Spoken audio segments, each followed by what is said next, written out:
Olá, eu sou o professor Alexandre Maza e hoje eu vou contar como que eu me tornei professor. Então, olha só, muita gente me pergunta isso. Ô Maza, como que faz para ser professor? Como que você conseguiu dar aula na graduação? Como você se tornou professor de cursinho? Muita gente tem essa curiosidade. Inclusive para seguir na carreira docente, as pessoas pedem dicas. Então, eu vou aproveitar essa oportunidade e eu vou contar um pouco da minha história, como eu me tornei professor, e aí quem tiver interesse em seguir carreira docente ou quem já estiver na carreira docente pode aproveitar algumas dessas informações para a sua própria carreira, né, como professor. Bom, começar do básico. Meu nome é Alexandre Maza, eu tenho 45 anos, sou casado com a Tatiana, que é procuradora do Estado, tenho duas filhas, a Duda, de 12 anos, a Luísa, com 7 anos, e eu nasci no dia 28 de abril de 1975, um tiozão aqui em São Paulo. Eu sempre brinco nas aulas com a minha cidade, a minha ex-cidade de Guarulhos. Eu morei a vida inteira em Guarulhos antes de casar, mas na verdade pouca gente sabe, mas eu nasci num bairro da Zona Norte de São Paulo, um bairro muito famoso, que é o bairro do Jaçanã. Você deve conhecer pela música do Adoniran Barbosa, Trem das 11. Eu nasci ali no bairro do Jaçanã, mas quando eu tinha 4 para 5 anos, os meus pais se mudaram para Guarulhos. Foi, na verdade, uma grande progressão, um grande progresso, né, para a gente, porque a casa lá no Jaçanã era muito simples, era uma parte do bairro que era uma parte piorzinha, vamos dizer assim, e a gente conseguiu mudar para um bairro muito bom de Guarulhos. Para quem conhece, é o bairro da Vila Galvão. Uma curiosidade eu ia morar em frente da casa do Dinho, dos Mamonas Assassinas. Na verdade, ele tinha comprado a casa em frente da minha antes do acidente, aí aquela tragédia interrompeu tudo, mas eu ia ter esse privilégio, vamos dizer assim, de pelo menos morar do outro lado da rua de um dos meus grandes ídolos, que era o Dinho, vocalista, né, dos Mamonas Assassinas. Bom, e aí, mais ou menos com 5 anos eu me mudei para Guarulhos. Eu brinco muito com os meus alunos, brinco muito nas minhas aulas com a cidade de Guarulhos, porque eu tenho uma relação de amor e ódio com a cidade, né? Eu passei muito tempo da minha vida lá, conheci praticamente a cidade inteira, e a minha maior bronca com a cidade de Guarulhos é que tudo que eu fiz a partir dos 14, 13 anos de idade era aqui em São Paulo. Guarulhos é na região metropolitana de São Paulo, mas está mais ou menos a uns 10, 12 quilômetros de distância da Avenida Paulista. E eu vim fazer curso preparatório pré-vestibular aqui em São Paulo. Na verdade, eu fiz colegial, como a gente chamava antigamente, em São Paulo também. Eu fiz colegial num bairro super distante de São Paulo, que é o bairro do Ipiranga, super distante em relação a Guarulhos, e voltava de ônibus. E mesmo quando eu já tinha começado a dar aula ou estava na faculdade, também sempre aqui em São Paulo. Então, o deslocamento entre a minha casa e o meu centro de atividades aqui na capital era um deslocamento muito difícil. Muito difícil. Então, era muito comum 2 horas e meia de ônibus para ir, depois 2 horas e meia para voltar, e eu perdi uma parte enorme do meu dia só com esses deslocamentos. Isso me trouxe um trauma muito grande. Então, às vezes eu brinco com a cidade de Guarulhos, tal, mas é uma relação de amor e ódio mesmo. Eu adoro a minha ex-cidade. Em 2005 eu mudei aqui para São Paulo, né? Estou gravando esse depoimento em junho de 2020 e de modo que eu já estou aqui há um bom tempo na capital e os deslocamentos são mais simples agora. Bom, desde que eu era muito pequeno, eu sempre gostei muito dos meus professores. A minha mãe, Isabel, ela era professora da rede pública municipal de ensino em São Paulo. Ela está muito bem, graças a Deus, mas se aposentou. E o meu pai, Lúcio, também, graças a Deus, muito bem. Ele sempre lidou no ramo de calçados. Então, meu pai foi representante comercial de muitas fábricas de calçados e fábricas de bolsa, chegou a ter uma pequena fabriquinha de sapato, depois algumas lojas que não deram certo. Então, esses são os meus pais. E eu sempre, por causa da minha mãe, professora, eu sempre gostei muito dos meus professores, eu tinha uma relação de proximidade, eu era uma criança que não me destacava dentro da escola, mas eu me esforçava bastante. Os professores, por várias razões, desde que eu era muito pequenininho, gostavam de mim. E eu atribuo boa parte dessa minha carreira na docência, né, no magistério superior, eu atribuo boa parte disso a essa relação boa que eu tenho com os professores desde muito novo. Eu já contei essa história várias vezes, então quem já me acompanha nas redes sociais sabe. Eu tinha, na minha adolescência, eram outros anos, né, gente? Eu falo da minha adolescência, mais ou menos 1985, era outra realidade, não tinha internet, então as nossas opções eram ou brincar na rua, e lá era uma vizinhança tranquila, dava para brincar na rua sem problema, ou ficar assistindo televisão e jogando videogame. Só que o videogame não é esse videogame de hoje, coisa espetacular, eram videogames toscos, né? Quem é dessa época tinha Atari, depois o Master System, umas coisas que hoje são horrorosas, nenhuma criança iria gostar de jogar esses videogames. Mas eram as nossas opções fora do horário de escola. Então, quando eu era adolescente, eu não gostava de ir para a escola, porque a rua era muito legal, passava o dia jogando taco na rua, empinando pipa, fazendo um monte de coisa errada também, como bom moleque. Eu tenho um irmão mais novo, que é o William, um ano mais novo do que eu, e a gente sempre ia juntos para a rua, tinha um clube na rua de casa. Então, o momento de ir para a escola era uma tristeza. Por muito tempo eu estudei num horário alternativo, que eu estudei na mesma escola municipal até a terceira série de que a minha mãe era professora, e o horário era estranho. Ele era das 11 da manhã até às 3 horas da tarde. E eu podia brincar um pouco de manhã antes de ir para a escola, e depois que eu voltasse também dava para brincar mais um pouco. Então a escola nesse começo sempre era um corte para mim, uma interrupção do que eu estava fazendo, da minha brincadeira, do meu videogame. Então você imagina, para um adolescente, pré-adolescente, aí de 10 até 12, 13 anos, você ter que sair da brincadeira na rua para ir para a escola. Então não era das melhores experiências da minha vida isso daí. Depois eu estudei mais para frente no período matutino, e aí era mais fácil, tinha o restante do dia inteiro para brincar. E na minha vida escolar, digamos assim, como estudante, eu sempre fui mediano. E eu já contei essa história que eu queria contar. Eu já contei que eu tinha aquela sensação de que eu era invisível, que eu não era muito bom em nada. Não sei se você já teve essa sensação. É aquela pessoa que ali na aula de educação física não é dos primeiros a ser escolhido para o time, mas também eu não era dos últimos, ficava ali no meio. Aí nas salas de aula tinha os alunos super populares, que certamente não era o meu caso, e tinha os alunos muito introvertidos, que também não era o meu caso, então eu ficava ali na média.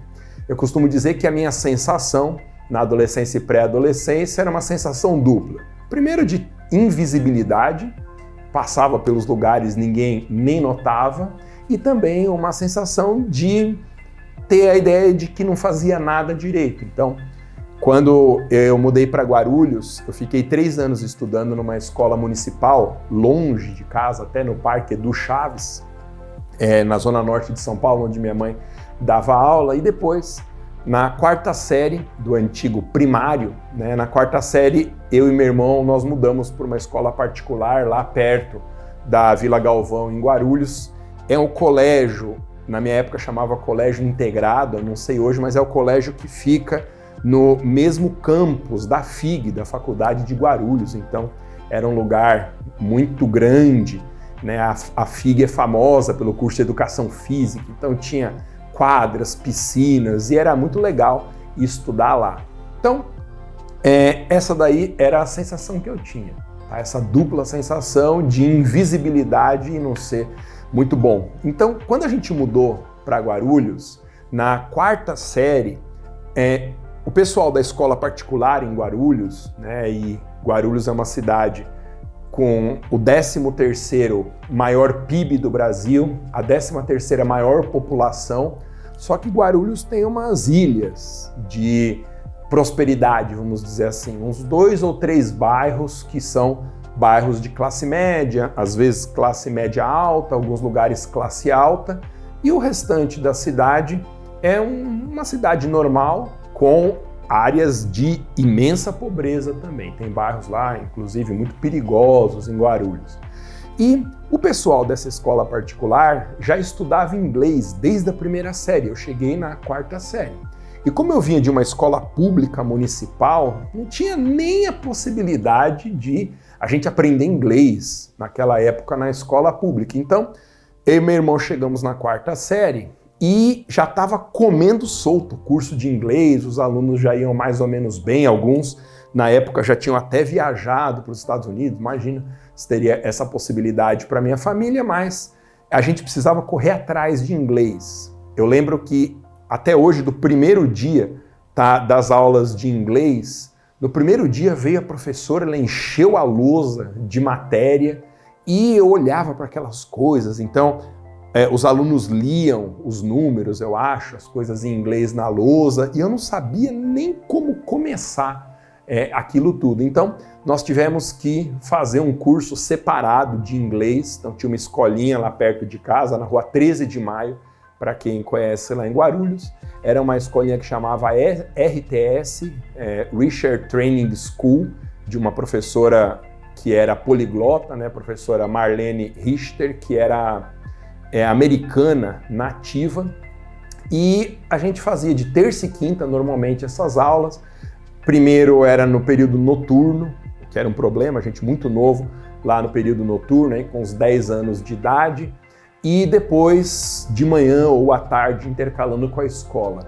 E a gente odiava as aulas de inglês nesse curso separado, a gente odiava, porque eram salas muito pequenas e ali não dava para passar despercebido. A professora pegava no pé, a gente fazia provas e às vezes não ia muito bem, isso para compensar a defasagem, digamos, da rede pública municipal de ensino aqui em São Paulo. E aí, nesse colégio também da 4ª à 8ª série, da época que nós chamávamos, né, de ginásio, alguns professores também foram muito marcantes e eu sempre prestando atenção nesse outro lado, que era o lado de quem ensina. E aí eu decidi junto com meus pais que o colegial eu não faria lá em Guarulhos, foi uma decisão muito importante. Praticamente todo mundo da minha sala, com exceção de mim e do meu irmão, todo mundo seguiu estudando lá em Guarulhos, porque era muito fácil, muito cômodo, todo mundo se conhecia, era perto de casa, a gente ia a pé, era uma facilidade. Mas meus pais perceberam que a gente precisava descolar um pouco ali do lugar onde a gente estava. Então, para que o mundo crescesse na nossa cabeça, para que a gente conhecesse outras realidades, tivesse contato com o município de São Paulo, que era muito mais rico. E o certo é que o meu irmão e eu, nós fizemos um pré-vestibular, um vestibulinho, na verdade, para estudar em escola técnica. Uma curiosidade, eu disse, meu irmão é um ano mais novo do que eu, só que ele sempre foi muito adiantado na escola, foi um aluno muito melhor que eu, e ele pulou uma série, nem sei se hoje isso é possível, então, embora ele seja um ano mais novo, a gente estudava sempre na mesma sala e era uma situação muito curiosa isso. Bom, e aí, quando eu cheguei na 8ª série, antigamente, né, do ginásio, com 13 anos, a gente fez, eu e meu irmão, nós fizemos um curso preparatório para entrar na escola técnica. Então a gente ia para as aulas de manhã e à tarde frequentava esse curso preparatório para entrar numa escola técnica. Aqui em São Paulo tem muitas escolas técnicas, tal, então o nosso objetivo era, em primeiro lugar, passar na Federal, que é um concurso, um vestibular muito difícil, é uma escola técnica muito boa aqui em São Paulo. Em segundo lugar, tinha o Liceu de Artes e Ofícios, que também não cobrava mensalidade, e depois tinha as escolas técnicas da Rede Paula Souza, as famosas ETEs aqui em São Paulo, Escola Técnica Estadual, e aí um monte de opções. Bom, nesse curso preparatório, eu tinha 13 anos, 13 para 14, eu conheci pela primeira vez professor de cursinho. Então, como os pré-vestibulinhos para essas escolas técnicas, alguns eram muito difíceis, e se não me engano, o cursinho preparava também para colégios militares, que são muito rigorosos na seleção de alunos, o cursinho tinha professores com esse perfil de curso preparatório. Então, professores divertidos, que contavam piadas, que eram amigos de todo mundo, que não tinham aquela formalidade que uma sala de aula convencional tinha, e era o máximo. Me lembro de muitos deles. Tinha um professor de física, eu tinha 13 anos, gente, professor que lidava física e matemática, era meio gênio, que chamava Jarbas, uma figuraça, um sujeito enorme e super magricelo, que viajava o mundo de bicicleta, muito louco. E ele era um professor espetacular. Tinha o Fábio de História, muitos, o professor Alceu de Geografia, muitos professores com esse lado diferente de ensinar de uma forma mais fácil. E, na verdade, a gente aprendia muito. Não era só diversão. Dava para correr atrás com essas aulas show, né? Essas aulas espetáculo, dava para correr atrás de toda a dificuldade de formação que nós tivemos numa escola municipal, meu irmão e eu, e depois numa escola particular, mas que também não era muito puxada, não. E aí, como eu disse, meu irmão era um aluno melhor que eu, ele passou no liceu, que era a segunda opção, e eu passei na terceira opção, que era a ETE, eu até esqueci o nome dela, ela chama ETESP, Escola Técnica Estadual de São Paulo, sempre aqui em São Paulo, né? Fica na Zona Norte, ali perto da Estação da Luz. Só que você passava no vestibular para essas ETEs e você tinha que escolher qual dessas escolas, porque a rede é muito grande, qual dessas escolas era a escola onde você ia estudar. O natural seria eu ir nessa ETESP, que era a terceira melhor escola técnica aqui de São Paulo, muito mais perto. Mas num momento obscuro da minha vida, não sei se você já passou por coisas assim. Um dia eu estava nesse cursinho, chamava Elos, em Santana, um cursinho para vestibulinho, né, de escola técnica. E aí eu vi um cartaz pendurado na parede de uma ETE, uma escola técnica estadual da mesma rede da ETESP, mas que era a ETE Getúlio Vargas. Então eu vi lá, tinha um cartaz dos cursos técnicos e tal, e por alguma razão, e por isso que eu falo que foi uma coisa obscura na minha vida, por alguma razão eu achei que essa ETE Getúlio Vargas teria alguma coisa a ver com a Fundação Getúlio Vargas, que é a fundação mantenedora de faculdades espetaculares espalhadas pelo Brasil, as famosas FGVs. E na minha cabeça, a Escola Técnica Estadual Getúlio Vargas, no Ipiranga, aqui em São Paulo, faria parte dessa rede das GVs espalhadas pelo Brasil. E por causa desse erro, era simplesmente um nome parecido, mas não tinha nada a ver uma coisa com a outra, eu me inscrevi para essa escola, que era a ETE Getúlio Vargas. O problema dela é que ela era incrivelmente longe de Guarulhos. Ela ficava na parte final do bairro do Ipiranga, para quem conhece, aqui em Guarulhos, lá no alto, aqui em São Paulo, lá no alto da Avenida Nazaré e tal. E era muito longe. Tanto que eu lembro, a primeira vez, e claro, eu ia de ônibus, eu tinha 13 anos. Então, a primeira vez que eu fui, eu acho que meu pai foi junto de ônibus para mostrar como fazer. Cara, era um negócio absurdo. Então, a gente pegava um ônibus que saía longe da minha casa, então tinha que ir a pé, o que eu calculo hoje uns 2 quilômetros. Imagina, a minha aula começava às 7 da manhã em outra cidade lá no fim do mundo. Então, eu pegava esse ônibus a uns 2, 3 quilômetros de casa, era longe, eu ia até a Vila Nilo, que já era São Paulo, então você imagina, eu passava de Guarulhos para São Paulo a pé, com 13 anos, e aí eu pegava na Vila Nilo e ele levava até a estação do metrô mais próxima, na época era o metrô Santana, nem tinha estação Tucuruvi, parada inglesa e tal. Dali a gente pegava o metrô, e aí era a segunda condução do dia, né? Pegava o metrô para chegar na escola, ia até o Parque Dom Pedro.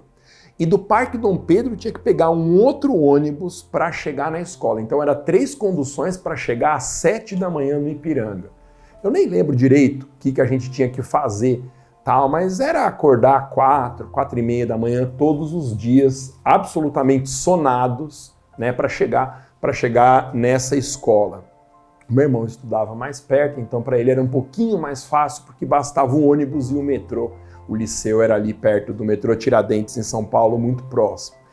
E aí eu fazia esse deslocamento absurdo, e aí a minha história com a distância de Guarulhos e São Paulo começou, né, aquela relação de amor e ódio que eu te disse. Então, eu demorava mais ou menos 2 horas, às vezes 2h30, dependendo do trânsito, para chegar na escola, tinha lá as aulas, e era meio período, né? Então vamos dizer, era das 7, sei lá, a meio-dia, meio-dia e meia, e aí tinha que voltar. Mais 2 horas, pegava o ônibus, do ônibus pro metrô até o final da linha, hoje é linha verde, se não me engano, linha azul, e de lá pegava o ônibus de volta para Guarulhos, tinha que descer e ir para casa. E aí tinha outra coisa interessante. Quando você fazia esse vestibulinho para a escola técnica, você ia escolher o que você ia estudar, porque tinha as matérias normais, que a gente não fazia nessa escola, então, além de tudo, tinha isso. A gente fazia as disciplinas normais em escolas do estado, mas com professores diferentes, tal. Eram turmas dentro de escolas do estado que não eram no mesmo lugar. Então, eu lembro que tinha uma perto da Ricardo Jafé, uma avenida aqui antes da Imigrantes, em São Paulo, longe que nem a desgraça de onde eu morava. E no terceiro colegial, como a gente dizia antigamente, eu estudava no Sacomã, que é um bairro um pouco para lá, é o bairro seguinte do Ipiranga. E aí tinha que ir mais longe ainda, e demorava ali uns 10, 15 minutos a mais. Pegava o Jardim Celeste, nunca vou esquecer, do Parque Dom Pedro, para chegar até o Sacomã, e era uma pernada, porque além de tudo você descia no ponto mais próximo, tinha que andar lá mais 1, 2 quilômetros até chegar na escola. E como tinha que escolher alguma coisa, né, no colegial técnico, você podia fazer, sei lá, administração, nutrição, mecânica, eletromecânica, eletrotécnica, e eu não tinha a menor ideia do que estudar. Na verdade, meus pais conduziram essa decisão do colegial técnico, de um lado para sair um pouco do ambiente de Guarulhos lá, e de outro porque o colegial técnico ele te preparava para o mercado de trabalho já. Então você saía do colegial técnico com um diploma de técnico em mecânica, eletrotécnica, eletromecânica e podia trabalhar nessas áreas. E eu não tinha a menor ideia do que escolher.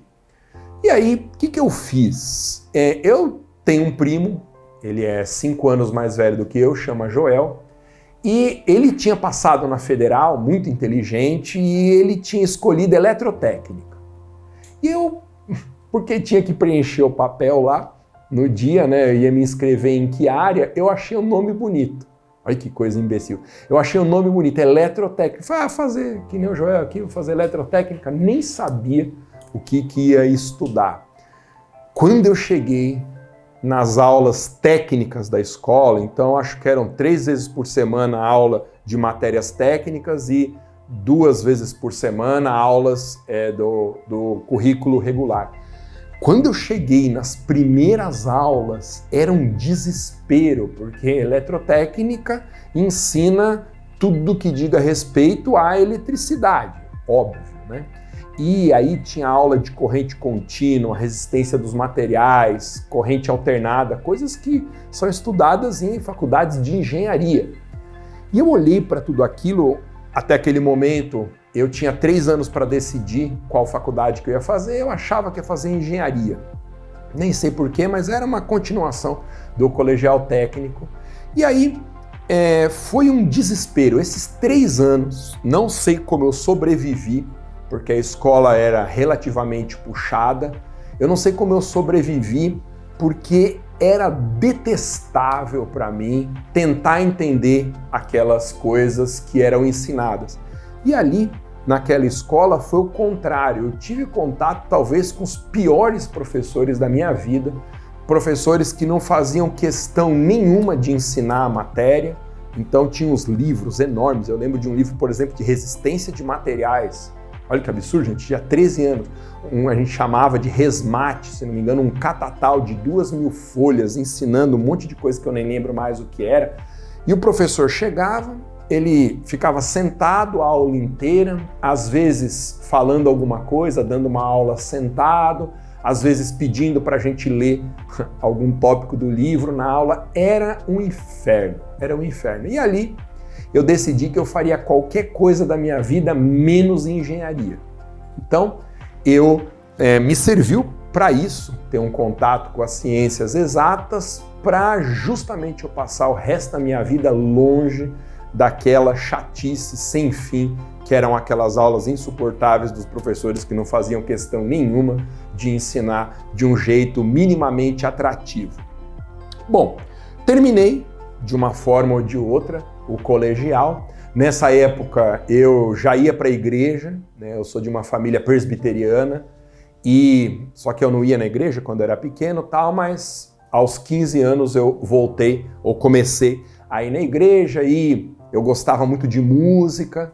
Então, quando eu tinha uns 14 anos, eu era cabeludão, assim, usava camisas de bandas de rock. Os meus amigos da rua ouviam Metallica, Sepultura, coisas que eu gosto até hoje. Metallica, Sepultura, bandas assim, coisas mais pesadas, né? Então, tá o Rodrigo aqui, tô gravando, gente, no Lopes Studios, o Rodrigão aqui.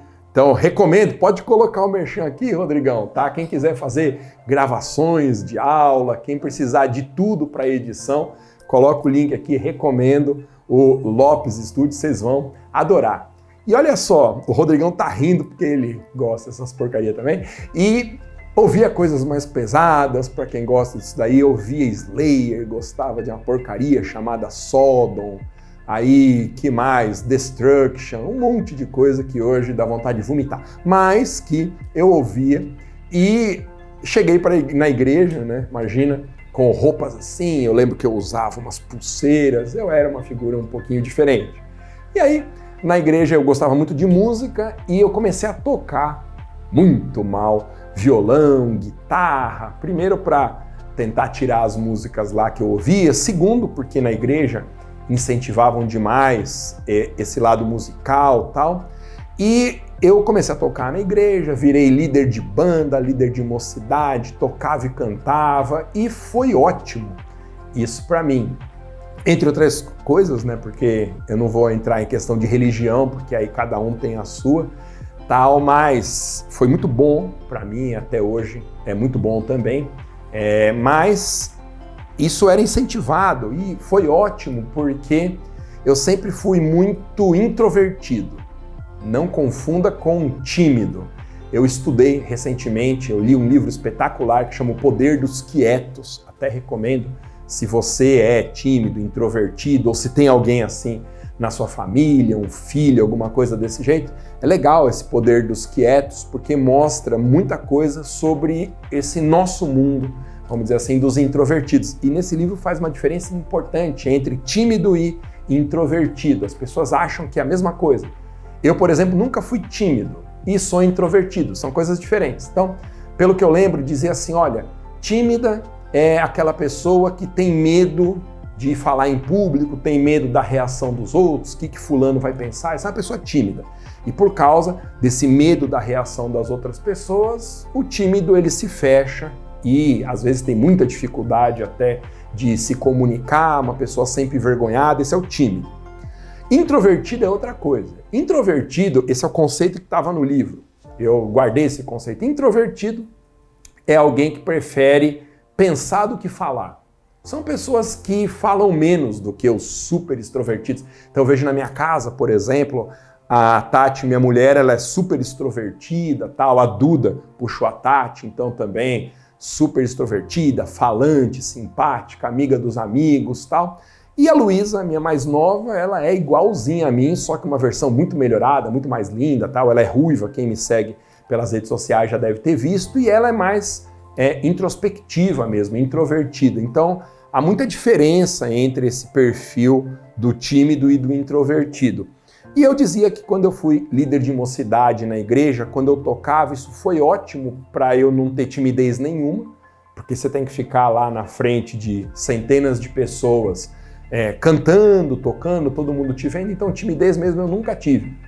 Mas foi bom também para ponderar um pouco a minha introversão. E isso foi fundamental para eu iniciar a minha carreira da docência, ainda na época em que os cursos eram cursos presenciais. Bom, nessa época eu fiz o colegial, 3 anos tal, e precisava escolher qual faculdade fazer, né? E eu já sabia que eu não queria engenharia. E o direito chegou por acaso na minha vida. O direito chegou por acaso pelo seguinte, eu precisava escolher que vestibular prestar. Eu cheguei quase que no dia para me inscrever no vestibular e eu não tinha certeza do que eu ia fazer. Minha mãe já tinha começado a faculdade de Direito enquanto dava aulas na rede pública de ensino, então ela trabalhava o dia inteiro, cuidava dos filhos da casa e à noite ainda ia fazer faculdade de Direito lá perto de casa, na FIG. Então foi muito batalhadora, muito guerreira. E ela passou num dos concursos mais difíceis do Brasil, a minha mãe, Procuradoria do Município de São Paulo, um concurso dificílimo de passar. Ela passou, virou procuradora do município de São Paulo e aí o padrão de vida lá em casa disparou, né? Porque a gente vivia numa boa casa, numa boa vizinhança, mas bem com os gastos contados, tal, nunca tivemos muita dificuldade, mas era aquele orçamento que empatava assim, às vezes faltava um pouco tal.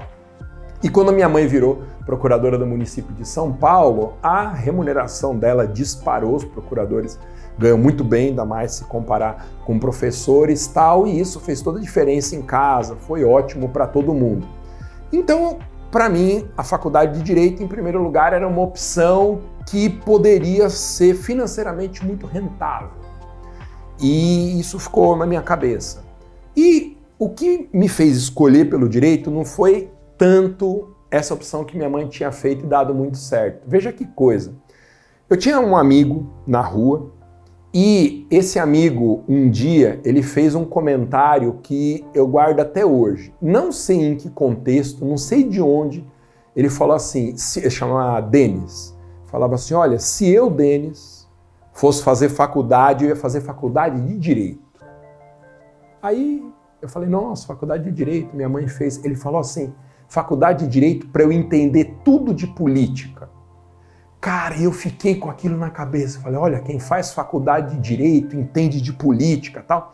E eu tive aulas naquele cursinho, que era o cursinho anterior, né, ao colegial técnico, com alguns professores muito politizados, então tinha discussões incríveis que eu adorava, era na época da eleição presidencial, se não me engano, de 89, faz tempo, né, gente? Eu sou um tiozão. De 89, então foi aquela que ganhou o Collor, tal, tinha muitos candidatos, tinha o Lula, tinha o Brizola, Ulisses Guimarães, muitos concorriam, então estava fervilhando aquele cursinho com discussão política e eu sempre tinha me interessado por aquelas discussões. Meus pais sempre assinaram revistas, assinaram jornais em casa, sempre muito politizados, então aquilo fazia parte do ambiente da minha casa e foi como uma luz. Então aquele meu amigo fez um comentário, que eu nem lembro mais em que contexto, eu falei, nossa, faculdade de Direito, além de dar uma turbinada na remuneração, ainda tinha esse negócio de fazer tudo, ensinar tudo que precisaria a respeito de política, o que não é uma verdade. Depois que eu passei pela faculdade de Direito, ou quando eu entrei, eu percebi que não ensina tudo de política e tal, mas essas foram as duas razões principais que me levaram no escuro a escolher a faculdade de Direito. Bom, fui fazer um curso um cursinho preparatório para prestar o vestibular de Direito. E eu tinha feito junto com o terceiro colegial, mas feito o vestibular e não tinha passado, porque o colegial técnico, na verdade, foi muito ruim nas matérias básicas. Ele focava muito em emprego, mas nas matérias básicas deixava a desejar. A gente estudava só 2 vezes por semana, todas as disciplinas, matemática, português, física. Então imagina que foi daquele jeito. E aí eu não passei no vestibular e meus pais decidiram, já com a minha mãe ganhando muito bem, que eu ia parar um ano da minha vida e me dedicar exclusivamente para um curso preparatório de vestibular.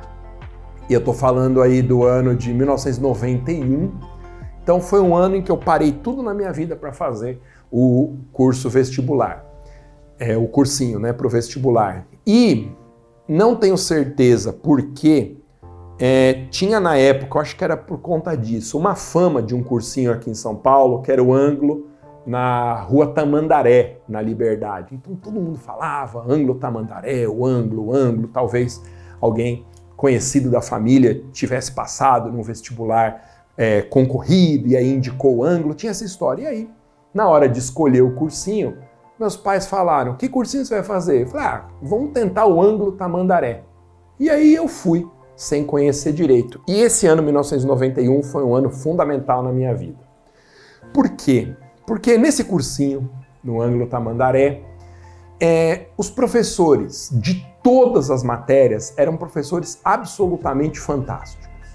Tinha, acho que 1 ou 2 que eram bons, mas não eram espetaculares. Os outros pareciam um dream team dos professores de cada uma das disciplinas. Era absolutamente incrível. Então a gente tinha aula, se não me engano, das 7 da manhã até a 1 da tarde. As aulas duravam 1 hora, então trocava muito de professor. E você passava da primeira à última aula sem piscar, de tão incríveis que eram as aulas daqueles professores. E foi ali que eu me encantei com o lado de lá, que eu costumo dizer que é o lado da docência, do magistério. Eu falava, cara, como pode? Esse sujeito está me ensinando trigonometria, que eu nem sei o que é, e eu estou entendendo o que ele está falando. Aí tinha uns malucos, né? Eu lembro, esse professor de trigonometria era o Paiva. Aí eu tinha aula com um professor de literatura brasileira, Ivan Teixeira, um espetáculo de professor. Então ele falava lá das correntes literárias brasileiras, ele fazia uns desenhos na lousa, falou da Semana de Arte Moderna de 22, nunca vou esquecer dessa aula. Cara, era um professor melhor que o outro. Tá? Então eu lembro que tinha o Fávaro, que era espetacular, o Ernesto de Biologia, o Fávaro dava aula de Química. Aí tinha o Paulão de Português, esse Ivan Teixeira de Literatura Brasileira. Aí tinha um outro Paulão que dava aula de História do Brasil. Geografia era o Moraes. E, cara, professores incríveis, incríveis. E aquilo me chamou muita atenção. Muita atenção. Falava assim, cara, eu quero um dia na minha vida, seja lá o que eu for fazer, estava antes da faculdade ainda, seja lá o que eu for fazer, eu quero que tenha esse magnetismo aí desses caras. Eu chegava em casa e eu ficava doido, chegava ligadão em casa, as aulas eram de manhã, e eu ficava o caminho inteiro de ônibus e de metrô pensando, cara, como que esses sujeitos conseguem ensinar tão bem matérias que para mim eram praticamente inacessíveis. Então, em um ano, eu fiz a preparação que me faltou, que tinha me faltado em todos os anos anteriores.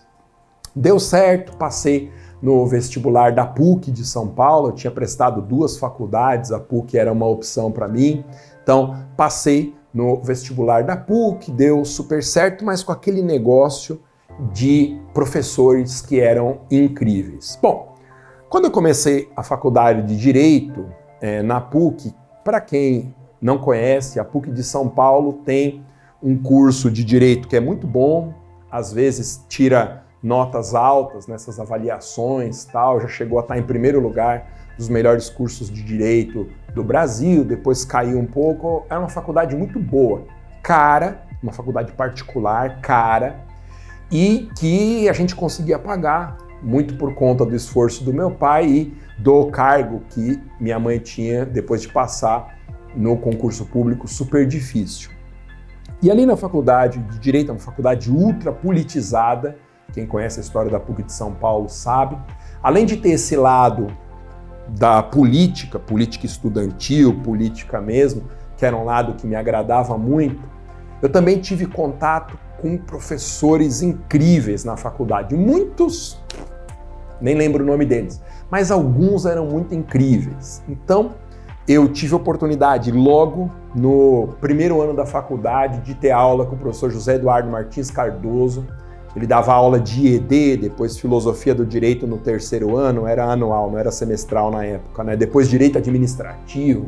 O cara foi ministro da Justiça, o Zé Eduardo, e ele era um professor espetacular. Além de tudo, ele aparecia na televisão, dando entrevistas, era um político, é ainda, né? Um político muito conhecido aqui em São Paulo, tal. Então eu adorava ter aula com ele, ver o meu professor na TV e falava, olha, esse sujeito dá aula na TV, era muito legal.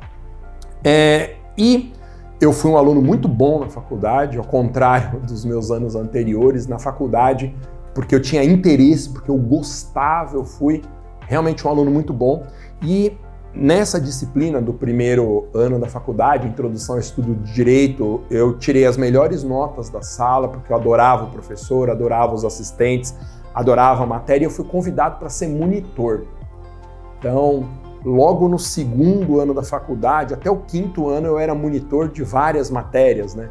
Fui monitor do professor Zé Eduardo em IED, fui monitor em Filosofia do Direito, do Zé Eduardo também, uma professora de Constitucional, professora Leda Mota, muito importante na minha vida, infelizmente já falecida, também fui monitor da Leda, junto com vários professores hoje conhecidos, né? Faziam parte só para você ter uma ideia, desse grupo de assistentes da Leda, o professor Pedro Lenza, um dos maiores constitucionalistas brasileiros, era dessa turma, o André Stefan, vocês devem conhecer, que é professor do Damásio.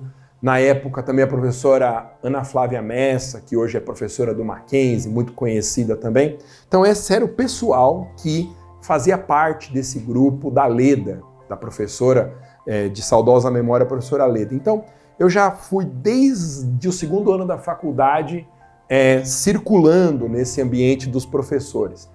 Cara, e na PUC eu tive aula com os melhores, Então, na época eram titulares da PUC de São Paulo, Geraldo Taliba, em Direito Tributário, Celso Antônio Bandeira de Mello, meu grande ídolo, depois meu orientador no mestrado e doutorado em Direito Administrativo, Maria Helena Diniz em Civil, tive aulas na graduação com Roque Carrasa em Tributário, professor Paulo de Barros dava aula também na pós-graduação, no mestrado. Então, eram professores incríveis que escreviam livros.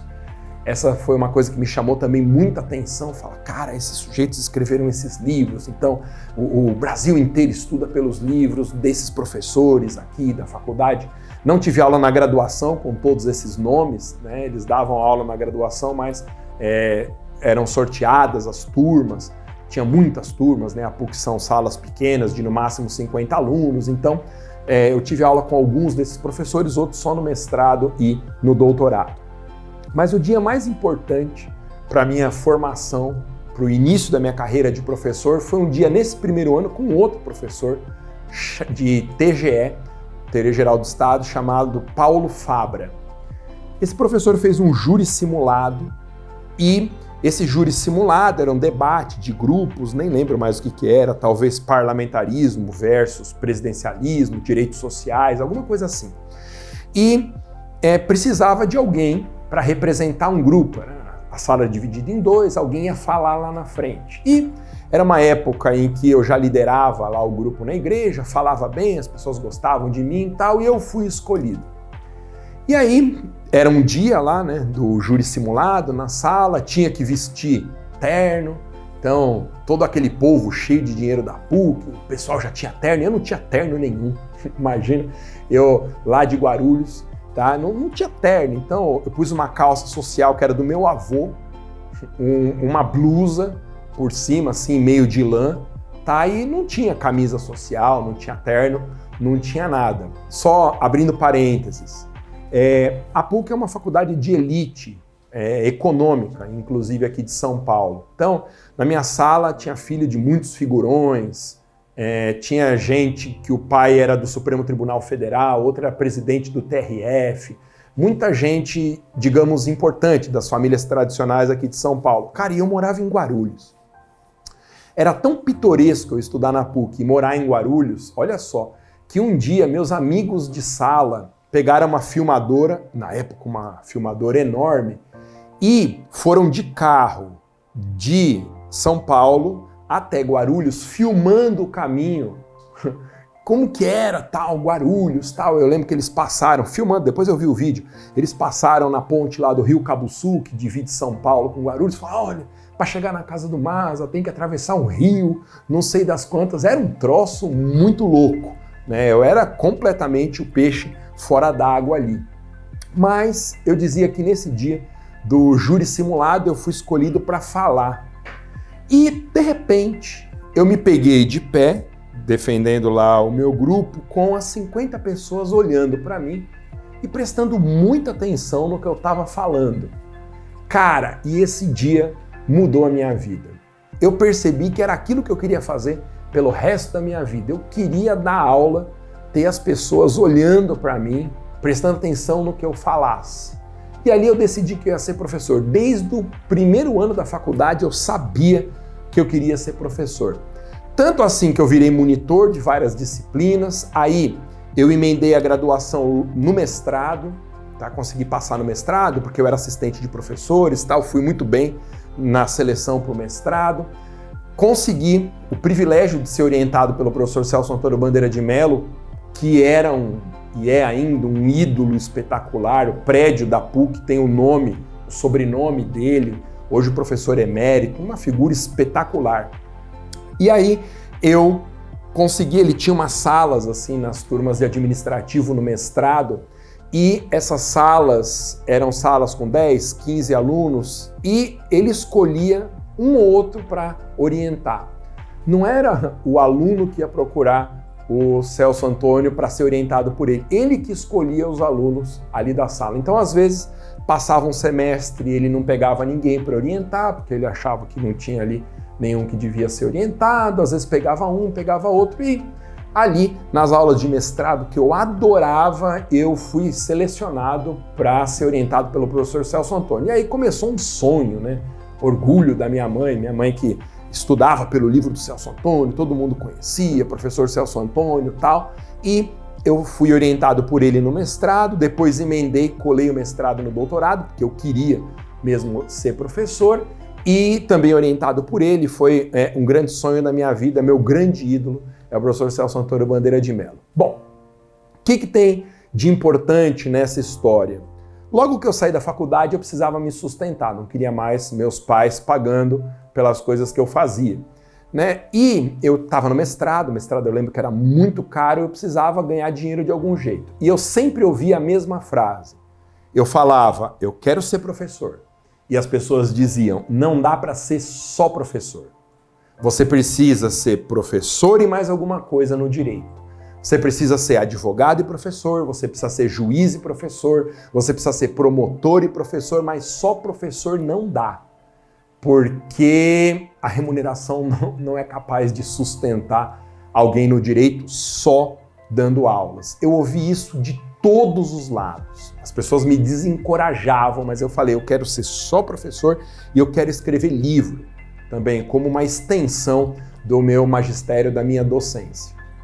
E aí, eu fui convidado para dar aula em cursos preparatórios. Eu comecei com tributário, preparatórios para a OAB. Eu comecei num cursinho que tinha aqui em São Paulo que chamava Cefasp. Depois aulas de administrativo também. E os alunos gostavam muito das minhas aulas porque aquilo era a minha vida. Eu me dedicava demais à preparação das aulas e fui de um cursinho para outro. Consegui, no começo da minha carreira, me sustentar só como professor, só entre aspas, e fui indo de cursinho em cursinho, depois fui para o RCD, que era um cursinho bem maior, do RCD fui para o Prima, que era da rede LFG, e aí A partir de 2006, no Prima, minha carreira decolou, porque a gente dava aula via satélite, o LFG transmitia para mais de 500 cidades as aulas ao vivo, e digo isso sem querer me exibir. Mas naquela época, de 2007 até 2015, no auge da rede LFG, eu tinha virado uma celebridade. A verdade era essa, tinha virado uma celebridade. Para qualquer cidade do Brasil que eu fosse, as pessoas me reconheciam na rua, porque o alcance da rede LFG era uma coisa absolutamente espetacular. Aeroporto, eu era parado em aeroporto para dar autógrafo, eu entrava no avião, o pessoal de bordo tinha aula comigo. Cara, era um negócio impressionante. Primeira vez que eu fui para a Disney, eu era parado nos parques da Disney por alunos que falavam assim, nossa, o professor Maza aqui, dava autógrafo, tirava foto. Foi um negócio muito louco. E aí, para escrever meu primeiro livro, o Manual de Direito Administrativo pela Saraiva, foi uma extensão das minhas aulas. Depois, o Manual de Direito Tributário pela editora Saraiva. E depois eu construí uma carreira dando aulas. Eu tenho escritório, eu sou chamado sob demanda por alguns escritórios parceiros, escritórios de advocacia, mas meu negócio sempre foi dar aula. Então, toda essa história para dizer que eu apostei na minha docência, eu apostei no sonho que eu tinha de viver de aulas e viver de livros. Hoje, graças a Deus e a muito esforço, eu estou estabilizado. Também sou muito bem casado. Minha mulher é procuradora do Estado, foi uma concurseira brilhante, passou em praticamente tudo que ela prestou e, graças a Deus, hoje a gente consegue dar um padrão legal de vida para as nossas filhas. E para todo mundo que pede conselhos, Maza, vale a pena ir para o magistério, vale a pena ser professor de direito, eu digo a mesma coisa. Eu digo, olha, você tem que ter aquela sensação, quando você entrar na sala de aula, de que aquilo lá é a coisa mais espetacular da sua vida. Você pode ter um cargo público e dar aula, claro, ter um grande escritório e dar aula, não tem problema nenhum, mas no momento da aula, você tem que sentir que aquela é a coisa mais espetacular da sua vida. Aí a docência no direito vale muito a pena.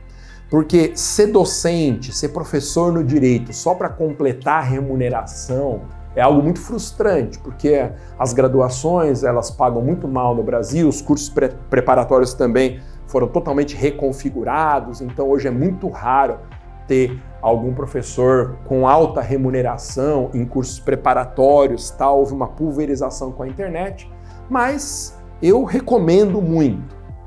E eu, para fechar, que essa conversa já está indo muito longe, durante essas aulas de curso preparatório, eu sempre quis ser o professor para os meus alunos que os grandes professores da minha vida foram para mim. Como eu tocava um pouco na igreja, eu comecei a fazer música para ensinar assuntos difíceis, fazer paródias, tá? Eu criei personagens em sala de aula.